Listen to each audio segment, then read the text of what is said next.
Olá pessoal, tudo bem? Eu espero que você esteja bem. Se você está chegando agora no canal Gnóstico, você, por favor, se inscreva, tá? Toque o sininho, deixe seu like, compartilhe o vídeo, divulgue o canal, comente. 6 passos, ok? O sétimo é se você quiser, puder, ser um parceiro financiador desta missão, desta obra, você pode fazê-lo pelo Pix robson.rmt@gmail.com. robson.rmt@gmail.com. Correto? Muito bem. Vamos começar aqui uma série chamada Criadores, né? Mitologia ou História. Vocês sabem que há várias narrativas para a criação dos humanos, né? Então já devem ter conhecimento disso. Existe a Bíblia, tá? Existem os escritos ugaríticos, existem os escritos sumério-acadianos, existem os escritos gnósticos, ok? E cada um deles expressa um conceito de criação.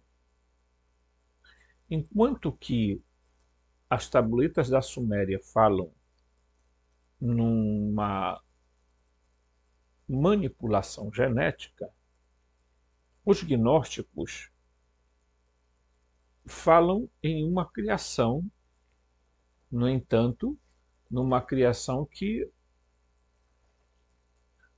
de um protótipo, né, humano que tinha um arquétipo no pleroma. Tá? Inclusive a Bíblia faz duas narrativas da criação do ser humano, correto? Duas. Em Gênesis 1 se fala apenas de macho e fêmea, ok? Levantando a hipótese de que esse ser poderia ser andrógeno ou um hermafrodita, ok? Essa seria uma interpretação. Portanto, não era a criação de macho e fêmea, mas macho-fêmea, né? Quer dizer, os dois gêneros, certo? Num mesmo ser. De tudo isso não seria tão absurdo, porque a maioria dos seres criados no pleroma eram criados em pares, exatamente para dar noção de que a criação ou a emanação deveria, tá, partir do princípio de que a dupla de seres deveriam participar desse processo, ok? Então, quando você pega e compara o Gênesis 1, inclusive está bem aqui atrás no quadro, né? Bem aqui, ó, Gênesis 1, né? Você vê que o Gênesis 1 é macho e fêmea, portanto, seria um andrógeno ou hermafrodita. Isso, inclusive, rabinos interpretam assim. Nas tabuletas sumero-acadianas fala de Adamu e Tiamat. Foi o primeiro protótipo que eles criaram que deu certo. Que os outros todos saíram na doida. Tá? Teve muita coisa aí que eles descartaram e que pode ser que a gente até entenda que esses seres ainda estão por aí, porque não dando certo, eles fizeram algumas coisas. Agora, há uma situação que é: quem são os Anunnaki? Porque, bem, se eles fizeram uma intervenção genética, quem seriam os Anunnaki? Ok? E é aqui que está o X da questão. Porque ao conferir aos Anunnakis a ideia de deuses, tá? Isso cria uma situação bastante, tá? Então, se você imaginar o seguinte, tá? Eu vou apagar aqui, tá? Vou apagar, vou deixar só a parte lá de cima, gente, porque nós estamos dentro desse assunto, tá? Mas a questão básica, né, as pessoas ficam falando de Anunnaki para todo canto, né? Vocês já perceberam isso, né? Então é Anunnaki para cá, Anunnaki para ali. Mas a pergunta é, tá? Vamos fazer uma pergunta. Quem eram ou são os Anunnakis? Os Anunnaki. Ok? Essa é a pergunta que vale US$ 1 milhão. Tá? 2. Será que vieram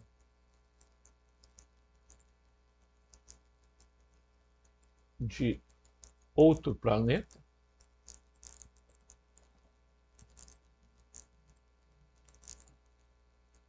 Ok? Certo? Será que vieram de outro planeta?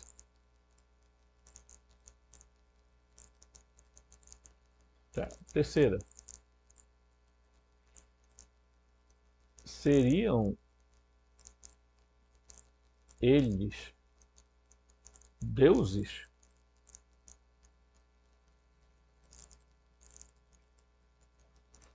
Ok? 4. Qual a origem dos Anunnakis?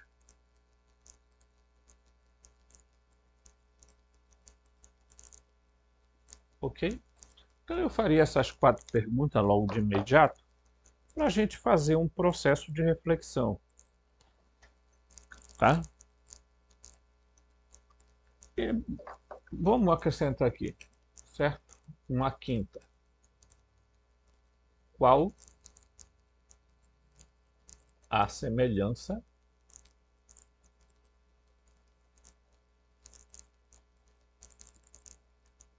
entre os Anunnaki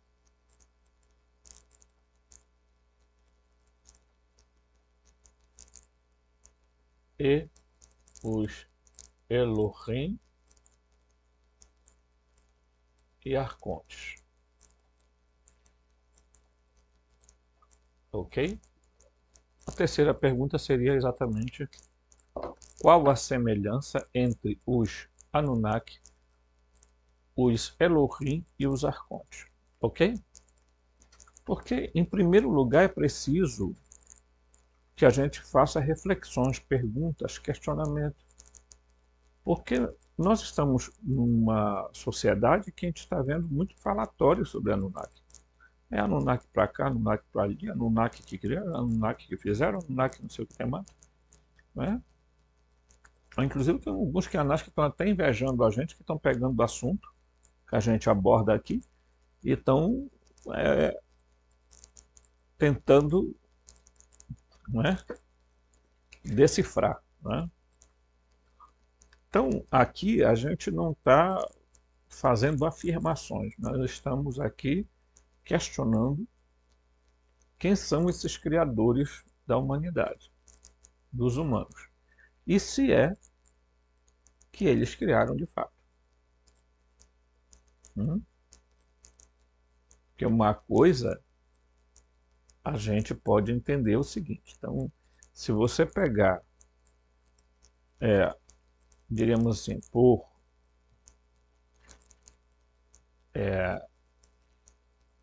datação, então nós teríamos que organizar o nosso pensamento a partir do seguinte, tá? Tabuletas sumero-acadianas, ok? 2. Bíblia, certo? 3. Nós teríamos que acrescentar aqui, além da Bíblia, escritos gnósticos, ok? Certo? Para fazer um processo de comparação. Tá? 4. Escritos de Corã, ok? Certo? 5. Os escritos ugaríticos, ok? Então você pega por nível de datação, né? Então nós temos a tabuleta da Suméria e a Bíblia e depois os gnósticos. Tá? Então, como nós somos um canal gnóstico, nós temos que levantar todas as hipóteses, ok? Primeiro se perguntando quem eram esses seres chamados Anunnaki, certo? Eles teriam vindo de outro planeta ou seriam cripto terrestre?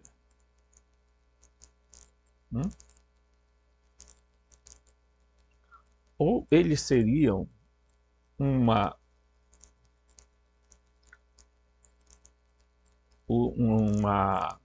raça pré-humana,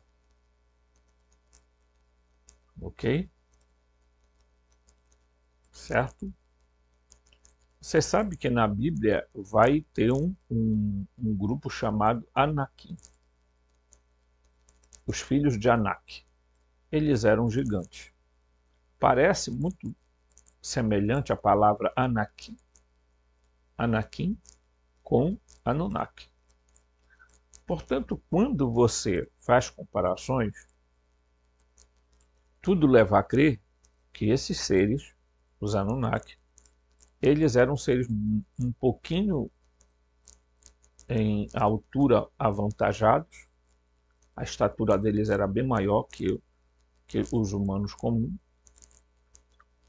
tá? Então, você já se pergunta, né, se eles não eram de uma raça perdida da própria Terra, que antecederam aos humanos, ok? Certo?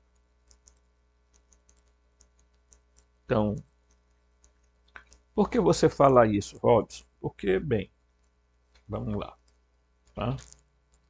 Eu vou apagar aqui, tá? Certo? Você já deve ter anotado aí, se não anotou, depois print, tá? Mas vamos pegar aqui o seguinte. Segundo alguns, aí isso nós estamos entrando dentro do mundo, tá? Dessas filosofias ocultistas que eu não confio, tá? Mas vamos colocar que houve uma raça chamada Hiperbórea, houve uma raça chamada Lemúria, houve uma raça chamada de Mu, houve os Atlantes, ok? Então, se de fato houve a existência de outros grupos que não eram humanos, a gente pode chamar isso aqui de pré-humanos, ok? Porque não tem como afirmar que esses seres aqui, eles eram humanos especificamente. Então é bem mais provável que os Anunnaki tenham se originado de algum grupo desses aqui, tá? Do continente de Mu, da Lemúria, ok? Certo? Eles podem ter se originado de algum grupo desses, ok? Isso eu estou levantando hipótese, tá, gente? Que esse negócio aqui, quem levantou essas ideias foi a Blavatsky. Eu não sou muito convencido de que isso seja verdadeiro. Primeiro porque nunca se encontrou nem a Lemúria, nem Mu, nem Atlantis, etc. Ok? Há alguns que dizem que a Lemúria, a, a Hiperbórea, etc., existem ainda hoje, mas são em uma outra região da Terra. Bem, como é que é essa história, Robson? Bem, é assim, agora nessa aula não vai dar da gente matutar um pouquinho sobre isso, tá? Mas vamos tentar, tá? Então, alguns hoje têm espalhado uma ideia de que a Terra ela é bem maior do que nós supomos, tá? Então a Terra, vamos supor, a Terra está aqui, né? Certo? A nossa região, ok? Mas existe outra Terra aqui, outra Terra aqui, outra Terra aqui, outra, né? Quando eu falo Terra, gente, eu falo outro continente, tá? Continentes para cá, continentes para ali. Então são vários continentes separados entre si, tá? Por películas, ok? Se é que nós podemos entender isso, né? Que seriam o que seria? Seria uma espécie de, tá? Aqui. Então há uma cobertura aqui que seria uma membrana, tá? Energética aqui, ok? Então essa é a região, por exemplo, que habita-se, e aqui há uma membrana que cobre cada continente desse, existe uma membrana cobrindo, separando as diversas é, é, raças, civilizações, grupos, etc. Tá? Isso ainda não é uma coisa definitivamente comprovada. No entanto, quando você estuda os escritos, o artigo de Harvard, que fala sobre os criptoterrestres, quando eles dizem que é possível que haja base desses criptoterrestres dentro da Terra, você vai para uma área chamada a ideia da Terra oca, da Terra em que existe grande possibilidade de conter vida, certo? Tudo bem. Mas eles dizem também que há bases possíveis dentro dos mares, dos oceanos, e possivelmente na Lua, ok? Isso é o artigo de Harvard. Não é algo, é um artigo, portanto não é uma coisa conclusiva, mas é importante a gente refletir, ok? Então, quando a gente questiona de onde os Anunnaki surgiram, eles podem ter surgido, aí é que está o X, eles podem ser descendentes de uma outra raça que existiu anterior, ok? ou eles podem ter vindo de alguma dessas áreas aqui, outros continentes desconhecidos, e vieram para cá porque eles tinham um pouquinho, né, tecnologia. A outra hipótese é de que esses seres, eles são criptoterrestres, portanto eles estão dentro, certo? Dentro de uma dimensão, né, que nós temos que nos questionar, né? Que seriam seres que estão na quarta, na quinta densidade e que, portanto, não seriam propriamente deuses, ok? Mas teriam se passado por deuses, nessa realidade. Então, aqui a gente já responde a segunda pergunta, que é provavelmente, pessoal, de que eles não tenham vindo de outro planeta. Até porque nós vamos ver durante os estudos, que há vários intérpretes das tabletas da Suméria que questionam essa ideia de Nibiru como um planeta. Tá? Vejam, os sumérios, tá? Vem de Sumer, né? E alguns estudiosos dizem que eles podem ter se originado de uma região, né, do Monte Meru, Sumero, né? Os sumérios vieram do Monte Sumero, que também é assim chamado, e é também chamado Monte Meru. Tá? Essa ideia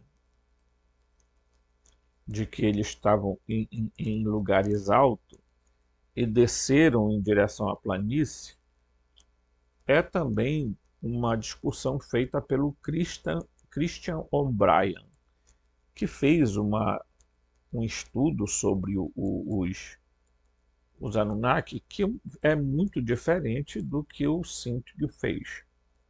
Vamos lembrar que são mais de 30.000 tabuletas e que foram poucas as tabuletas até agora que foram traduzidas, tá? Porque os escritos cuneiformes não é qualquer um que chegar lá e vamos interpretar, né? Quando você vê a terceira pergunta, seriam eles deuses? Obviamente que não. Não seriam deuses como nós entendemos, tá? Dentro do campo teológico, correto? Então, é óbvio que esses seres se passaram por deuses, ou foram chamados assim pelos seus, certo? Ok? Qual a origem dos Anunnaki? A origem é aquilo que nós estamos discutindo, né? Quem eram e qual a origem deles. Então, portanto, eles provavelmente sejam uma rama, uma ramificação ou uma descendência das outras civilizações que passaram, tá? Dos Atlantes, dos Lemurianos, tá? Do continente de Mu, da Hiperbórea, né?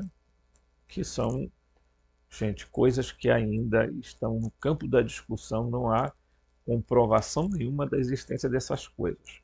Nós estamos aqui no campo hipotético, ok? Importante você entender isso. Né? Aí, qual as semelhanças entre os Anunnaki, os Elohim e os Arcontes? Toda a semelhança. Por que, Robson? Por que, tio Robson? Eles têm Eles não são um grupo diferente, tio Robson, porque tem gente que canalizou e disse que, olha, os Anunnaki vieram de Lira, né? Constelação de Lira, outros vieram da constelação de Órion, outros vieram da constelação do, não sei, né? Então eu já falei a vocês que é muito perigoso a gente hoje confiar em coisas como canalização, tá? É que nem pessoas que juram de pé junto que os habitantes do planeta Terra foram espíritos mandados de uma região chamada Capela, né? Os capelinos vieram para cá e tudo encarnar aqui na Terra. A gente tem cada coisa que a gente tem que tirar o chapéu, porque é uma criatividade que tremenda, né? Então, quando a gente estuda a gnose, a gente vai observando que os gnósticos não tinham, eles conheceram a história dos Elohim, tá? Ok? Portanto, os Elohim eram, eu volto a dizer, eram os mesmos seres. Então, para a gente entender um pouquinho, vamos aqui, tá? Vamos aqui, eu vou apagar aqui, vamos apagar, né? Aqui assim, aqui também, né? Certo? Porque a gente tem que levantar perguntas, questões, né? Então vamos lá. Entender o seguinte. Segundo os escritos An ou Anu, ele foi o pai dos Anunnaki, ok? Certo? Isso segundo os escritos sumérios, tá? Ok? Deu para entender? El era o Deus pai dos Elohim, ok? Nos escritos semíticos, ok? Certo? Aqui, Urano era pai dos Theoi, dos gregos, certo? Dos gregos. Então nós temos aqui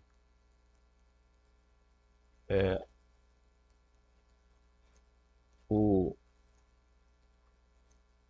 Nós vamos botar aqui a palavra Sofia, porque ela seria aquela que deu origem aos arcontes,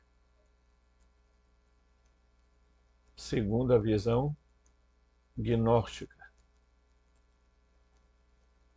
tá?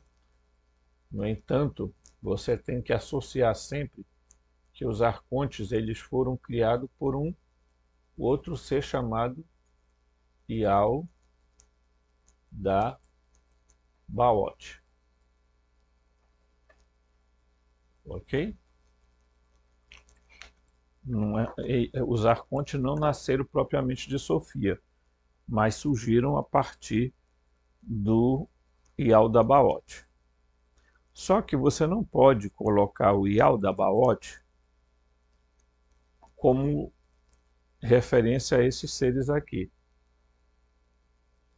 Porque o Ial da Baote nada mais é, tá, do que o Javé, o Jeová, que é assim que os gnósticos vão interpretar e entender, ok? Então, você vê que os Anunnaki, Elohim, os Teoi, os arcontes são, em padrão de análise, em padrão de para estudo, eles são exatamente os mesmos seres. O problema é que tem gente, claro, que quer criar um monte de seres extraterrestres, os lilianos, os não sei o quê. Enfim, tem gente aí que tem lista de seres extraterrestres que falam de 49 raças, falam o nome criar um monte de seres que vivem supostamente em algumas regiões aí, etc. Tá? Então, nós não temos a intenção de criar de ir na linha dessa proposta, porque isso é terrivelmente entrar num campo de suposições que não existem prova, pessoal.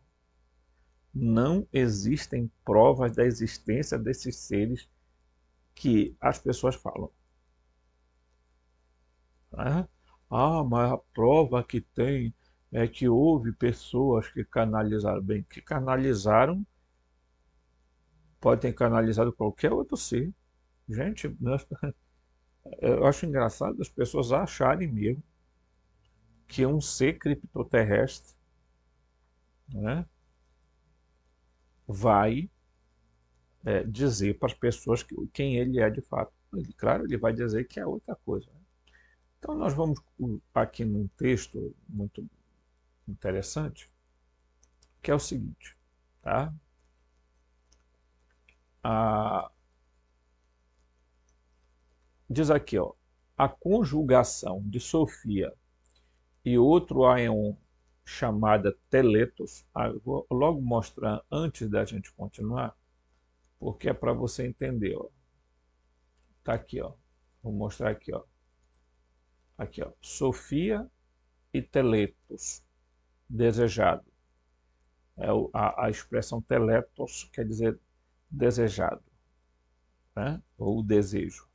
Então, Sofia é a contraparte de Teletos e não de Cristo, tá? Segundo a visão valentiniana. É isso que ele está mostrando agora aqui, tá? Para você entender aqui o que está escrito aqui. Tá?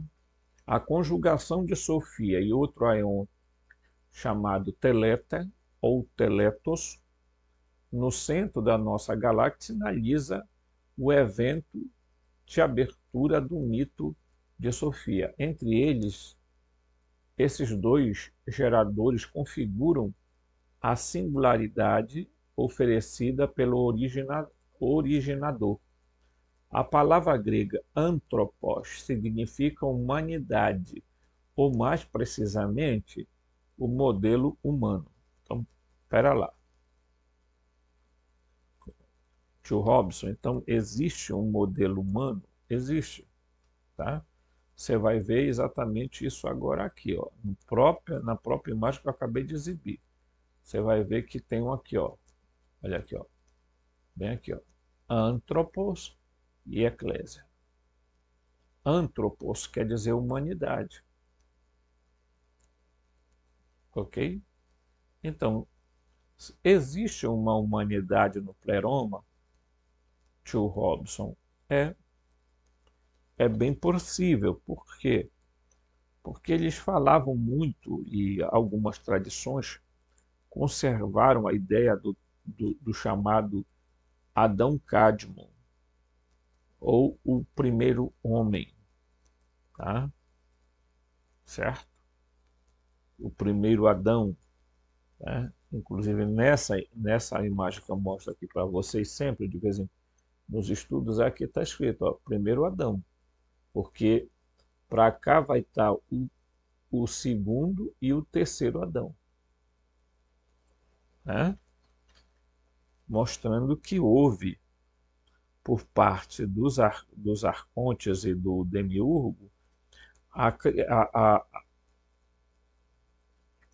é, a imitação. Então, espera lá.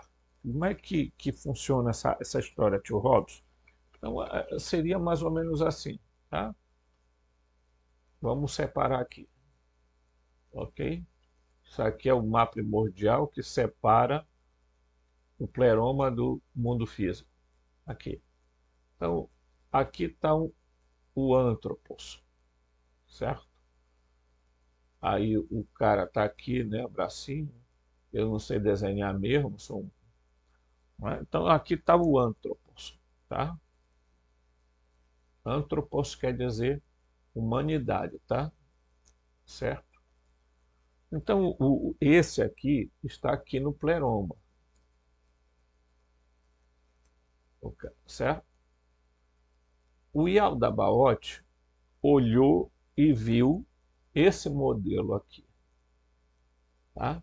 Então ele resolve criar aqui no mundo físico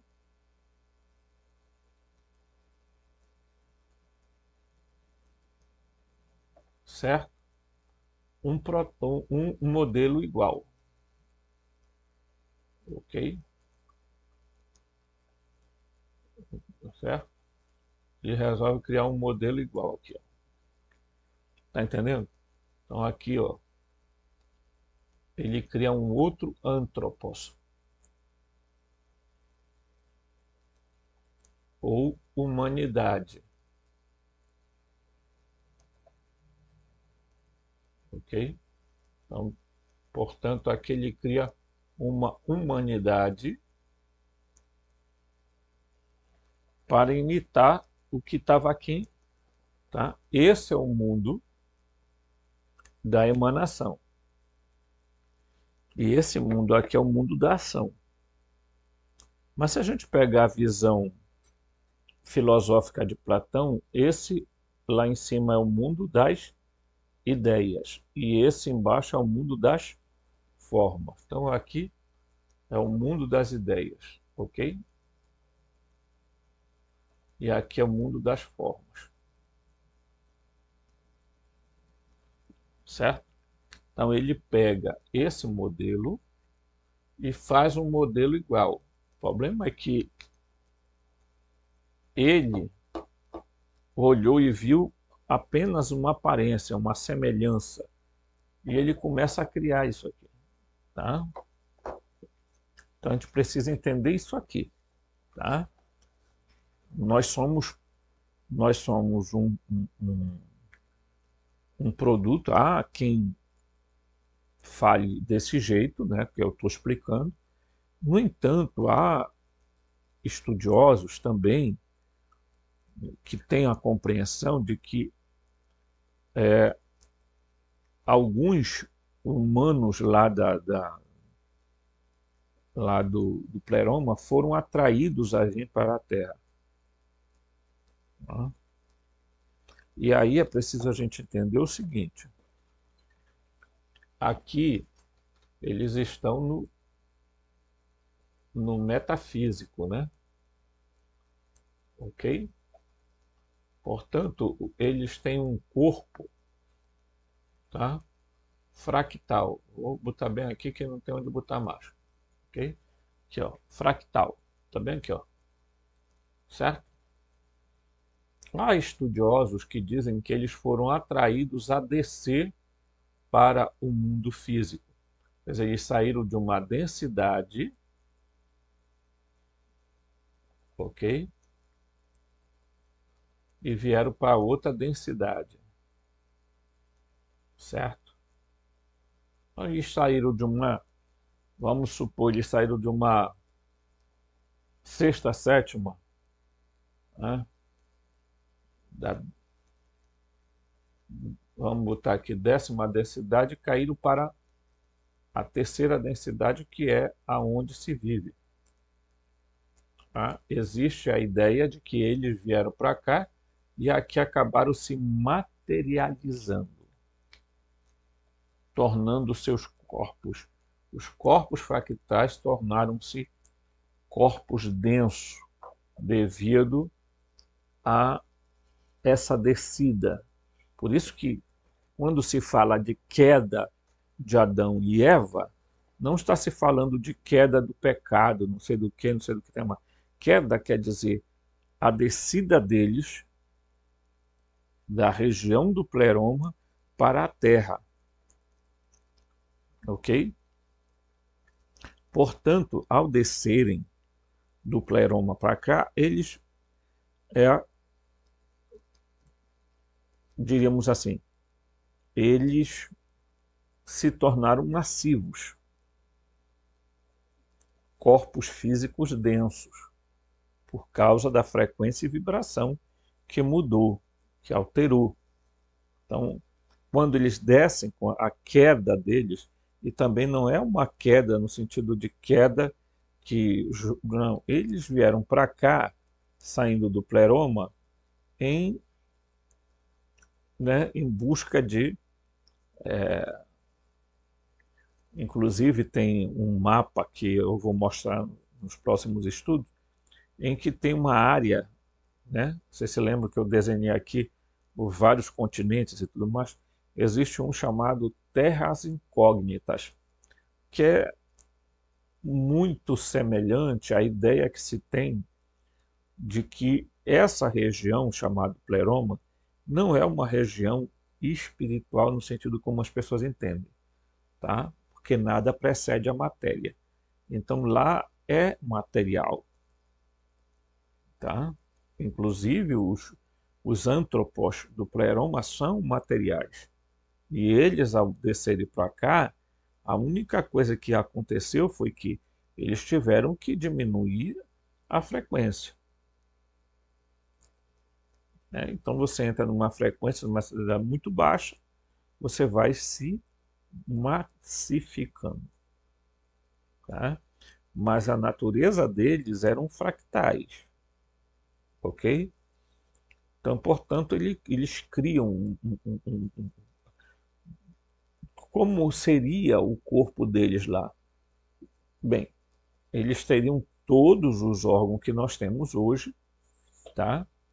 Claro que esses organismos que eles tinham, cérebro, coração, tudo em uma forma completamente diferente da gente,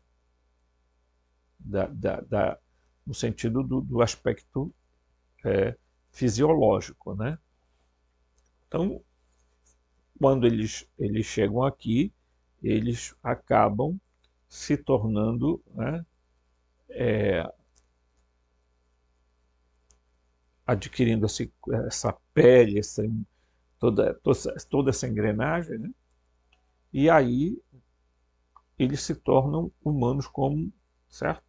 Agora, essa é uma concepção que existe, tá? Outros preferem a ideia de que o demiurgo criou, de fato, certo? Os humanos.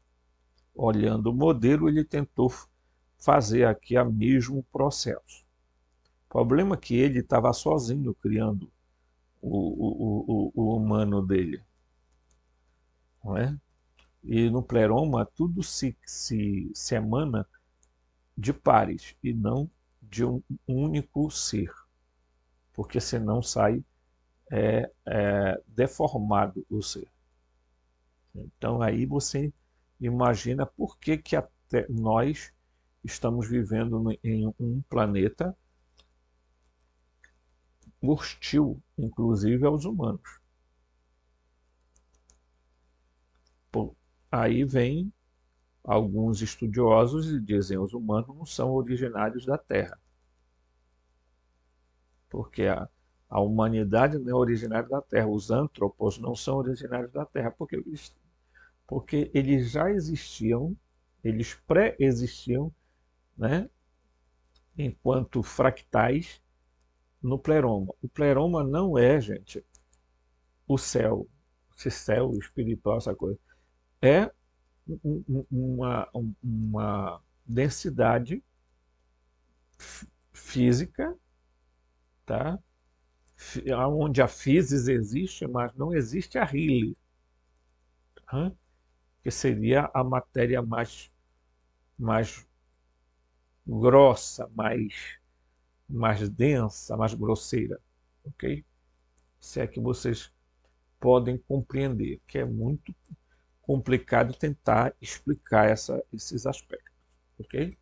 Então vamos voltar aqui no texto para a gente entender um pouquinho, tá? Mas, aqui, ó, antropos é neutro em termos de gênero, distinto das palavras específicas de gênero andros, masculinos, e gine, feminino.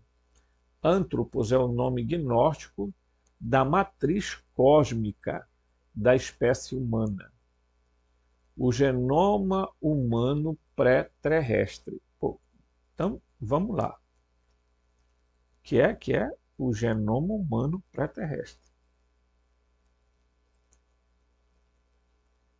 Então, portanto, o nosso genoma está intrinsecamente ligado a esses antropos que estão em uma outra densidade, numa outra frequência, numa outra ressonância, ok? Mas aonde existe matéria, pessoal, porque energia e matéria não podem ser opostos. Não são duas coisas, são uma única coisa, ok? Eu já expliquei isso aqui mostrando o que esse livro fala, ok? Então, se vocês voltarem um pouquinho nos vídeos, vocês vão entender o que é que se fala aqui, entendeu? Bem, aí veio a ideia evolucionista dizendo que os seres humanos teriam surgido dos macacos. O problema pergunta, se os homens vieram dos macacos, por que macaco não continua virando homem?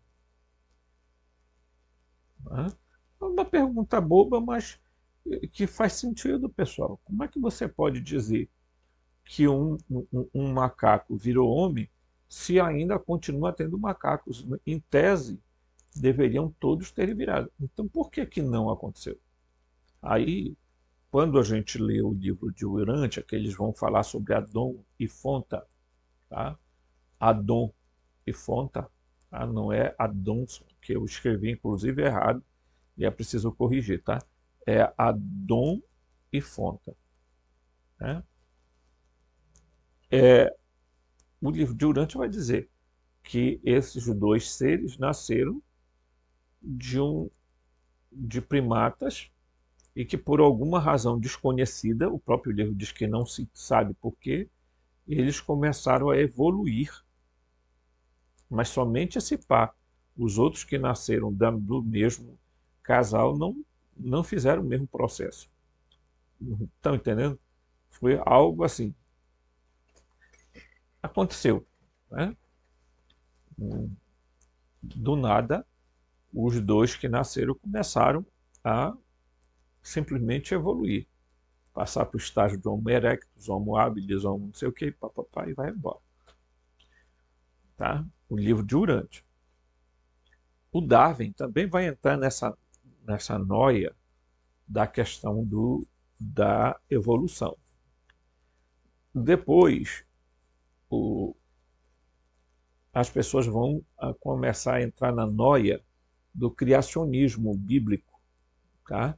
Defendendo a ideia de que Adão e Eva foram criados, inclusive adultos. Né? As ideias sumerianas estão em oposto a esses dois, porque a ideia sumeriana é que eles usaram de um processo genético para criar os humanos. Então, os humanos têm parte primata e parte Anunnaki. Ok? Tá? Então, veja que isso aí é um processo bem complexo. Então, tem gente que cai num extremo ou no outro na busca de uma explicação definitiva. Então, os gnósticos, ao contrário, parecem acreditar de que os humanos que foram criados aqui, na verdade, não foram propriamente criados pelo Demiurgo, mas apenas foram trazidos para cá ou vieram para cá, né? E aqui se materializaram no sentido de massificaram, ficaram mais densos. Eles saíram de uma dimensão mais sutil e vieram para uma dimensão mais densa, para uma densidade mais densa, né? Ok? Então, se você analisar, é possível que isso tenha acontecido. Agora, há escritos gnósticos que narram exatamente o mesmo, a mesma coisa que narra a Bíblia sobre a criação, tá? Então, portanto, o fato de criar, até porque o Demiurgo só sabe imitar, ele não consegue, ele na verdade ele não cria nada, tudo é imitação, tá? Inclusive o nosso mundo, a Terra, e aí eu chamo a Terra o conjunto de todos os continentes existentes, sejam eles conhecidos ou não, ele é também é uma invenção do que supostamente seria o, o, o, o, o pleroma, né? Então, é, hoje, né, a gente poderia dizer assim, tem algo, que nós precisamos entender, certo? Sobre a origem humana e é a possibilidade de que os humanos tenham vindo para cá, e isso inclusive alguns estudiosos mostram isso, é que os humanos não são da Terra, originários da Terra, porque exatamente por razões muito específicas. O próprio oxigênio envelhece as pessoas, bactérias, vírus e etc, etc. Tá? Que a gente ainda não vai entrar dentro desse campo, mas nós vamos chegar lá, tá? Nos próximos estudos. Então vejam só. Então, então o nosso genoma, tá? Pré-terrestre, ok? Eu vou baixar aqui, certo? O mito de Sofia assume, tá bem aqui, ó, tá? Vou botar aqui, ó, o mito de Sofia, aqui, ó.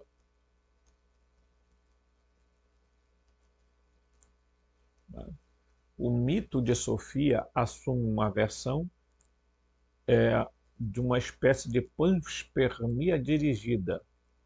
A teoria introduzida pelo químico sueco, ganhador do prêmio Nobel, tá? Svante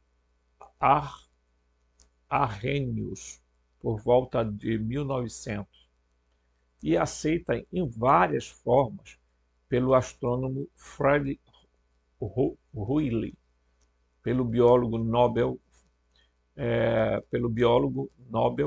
Francis Crick, co-descobridor com James Watson da estrutura do DNA, né? Então, o que seria a panspermia? Né?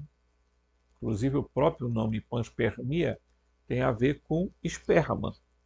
Então, o que seria a panspermia? Seria exatamente jogar as sementes dos antropos na Terra. Espalhar, em outras palavras, seria espalhar, tá, as sementes, o sêmen dos antropos na Terra. Ok? Então, pan quer dizer todo, né? Tudo. Né? Certo? Então, seria que a vida se originou a partir do, do momento em que se joga esse semente, esperma, para produzir os humanos. Ok? Veja, nós acabamos de ler de que o genoma humano é pré-terrestre.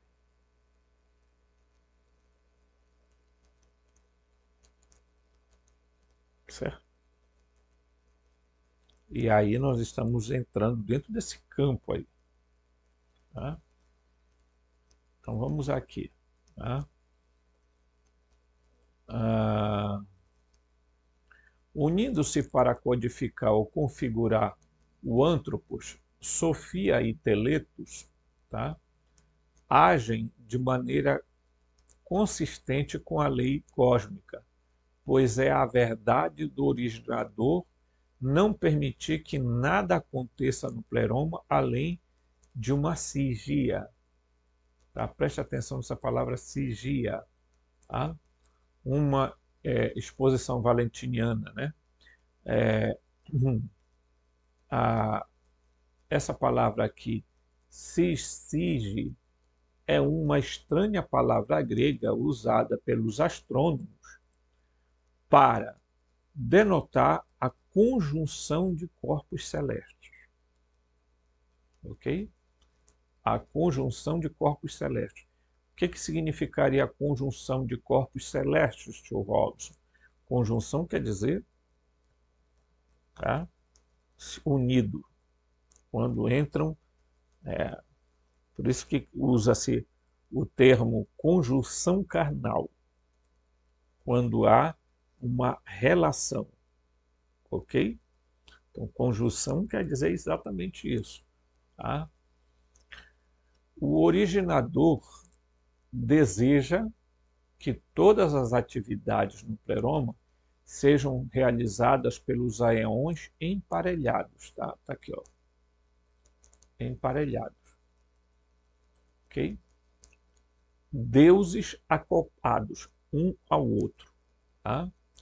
Mas esta não é uma regra rígida e não é imposta.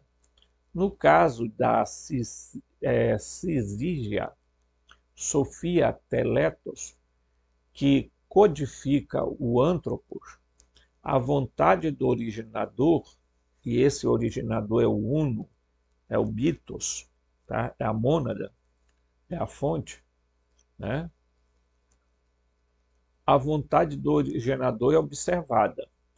Uma vez configurada pela dança ritual dos aeons acoplados, a singularidade está pronta para ser projetada em manifestação no cosmos como um todo. Tá? O que ocorre a seguir no pleroma é um ato coletivo, a colaboração de todos os aeons, não apenas de Sofia e Teletos, agindo como um par distinto. No episódio 3, né, toda a campanha de deuses plerômicos se unem em uma dança coral para projetar a singularidade codificada na manifestação. Eles semeiam no cosmos exterior, os membros galácticos girando como um vasto carrossel em torno do centro plerômico. A singularidade nitifica, tá, em uma nuvem nebular. Embora a linguagem aqui seja mítica ou mitopoética, a descrição pode ser lida como aplicável à dinâmica interna da galáxia, porque ele está se referindo somente à galáxia, gente. Ele não está olhando o universo como supostamente se fala hoje, né? Tá? Certo? O mito sugere claramente que processos, tá, astrofísicos ainda desconhecidos pela ciência mas talvez começando a ser vislumbrados na física dos plasmas, na teoria da complexidade e na nova visão da emergência. Então, provavelmente os humanos tinham um corpo plasmático, tá?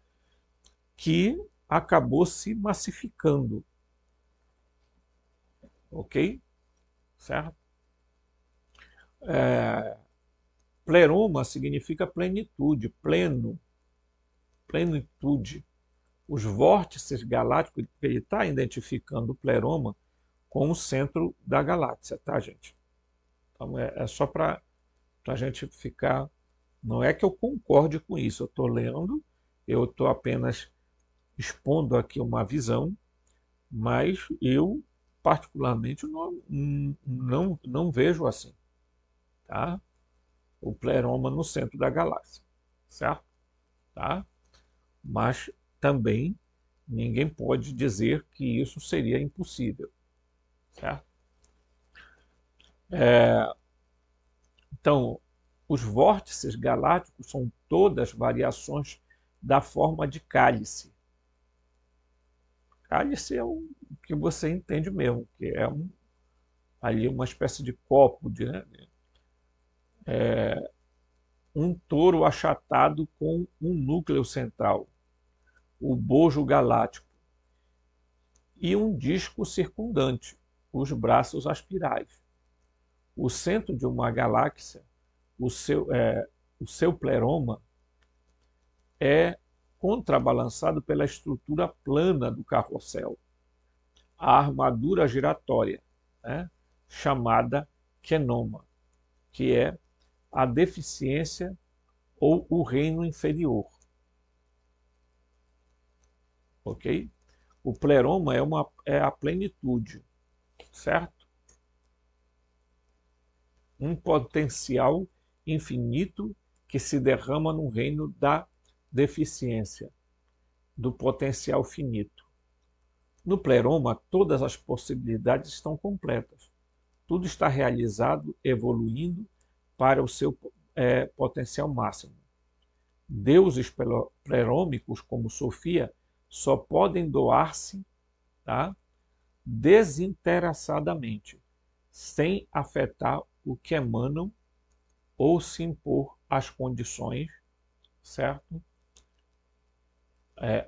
Sem, deixa eu ver aqui, sem impor as condições, eles se estabelecem no quenoma.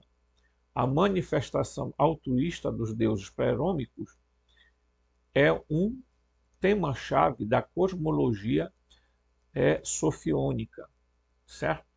E também modelo da generosidade humana, ok? Então, quando ele está falando aqui sobre, veja que ele está identificando o centro da galáxia como o pleroma.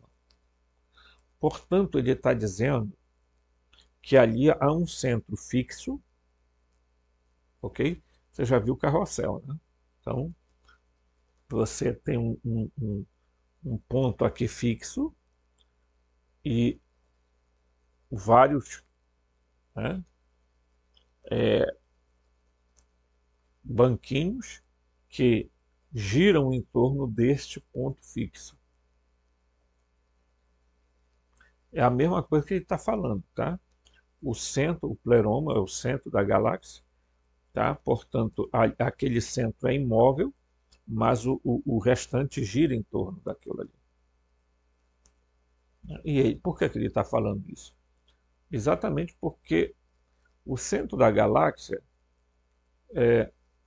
tem uma, possivelmente tem ali uma estrela ou um, um sol, né? Diríamos assim, né? Ainda que eu não creia nisso, eu tenho que falar sobre isso, pessoal. Então, portanto, a gravidade daquele ambiente faz com que o restante circule em torno dele.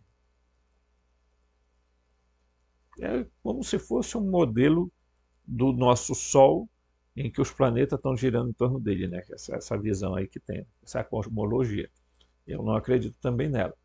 Aí eu falo porque a gente, dentro dos nossos estudos, não podemos também ser extremamente tendencioso, senão a gente corre um sério risco de cometer algum erro.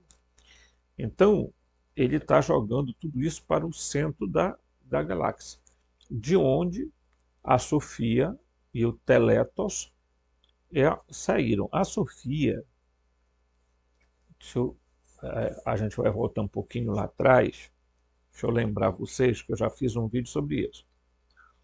Tá? O Bitos e o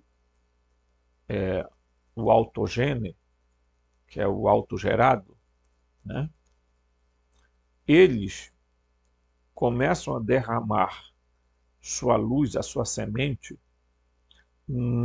Ele é o primeiro antropos e o Bitos é o primeiro antropos. O autogene é o segundo antropos. E eles começam a derramar sua semente, tá? Sua luz, sobre o Espírito Santo, a primeira mulher. Certo? Isso é uma visão gnóstica. Inclusive, já mostrei isso através de um slide que eu mostrei aqui. Tá? Então, eles derramam a sua luz e geram nela, no Espírito Santo, que é a primeira mulher, eles geram dois seres. Um é o Cristo, certo?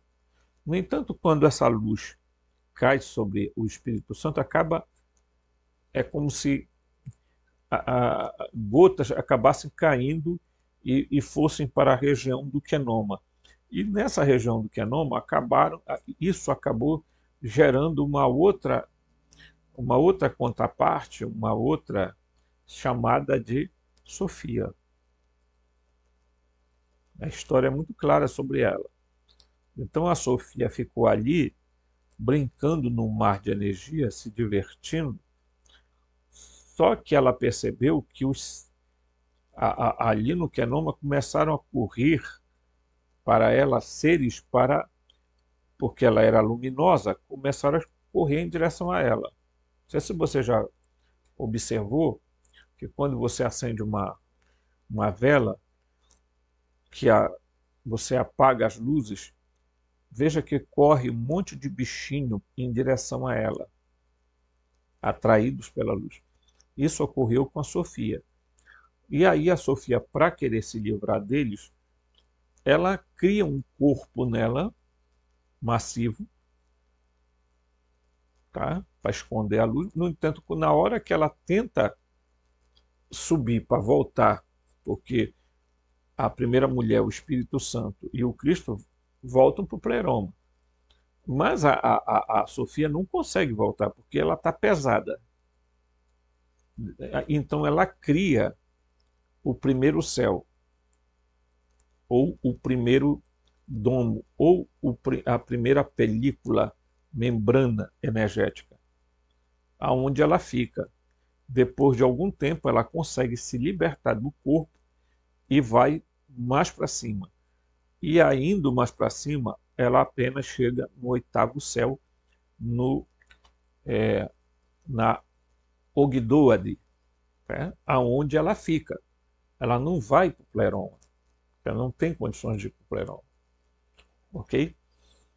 Então, essa narrativa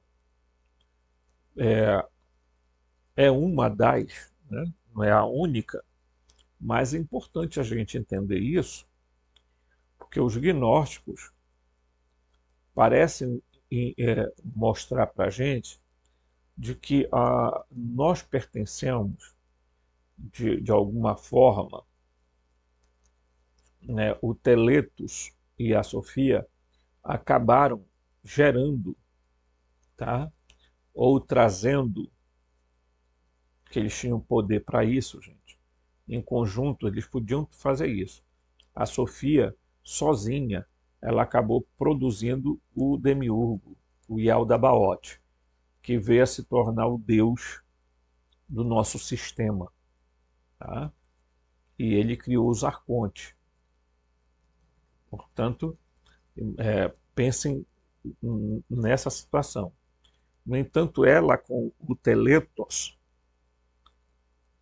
eles fizeram um processo de trazer os antropos, tá? Certo? Sendo que o pai é o primeiro antropos, o filho é o segundo antropos, tá? E o Espírito Santo é a primeira mulher. Não é? Certo?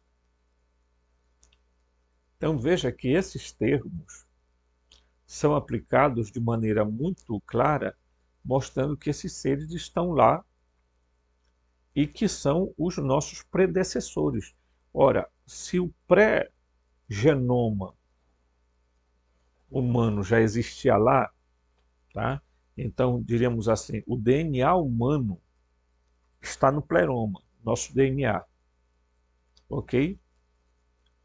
Ele foi trazido para cá através daqueles antropos que resolveram descer,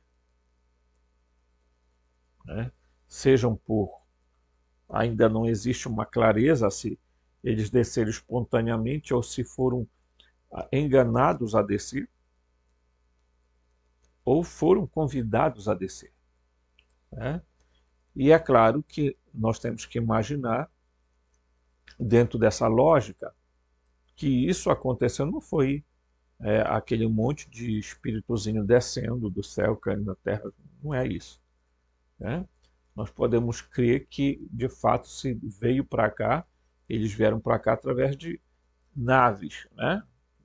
Equipamentos de transporte, né? Vamos lembrar, só para deixar registrado, que o livro de Urântia, quando fala de Adão e Eva, diz exatamente que Adão e Eva foram desmaterializados num determinado lugar e trazidos à Terra, e aqui foram materializados. Como eles tinham sangue violeta, eles vieram para cá para fazer uma chamada elevação biológica com os terráqueos, né? Que seriam os descendentes de Adão e Fonta, tá? Portanto, os descendentes desses primatas chamados Adão e Fonta.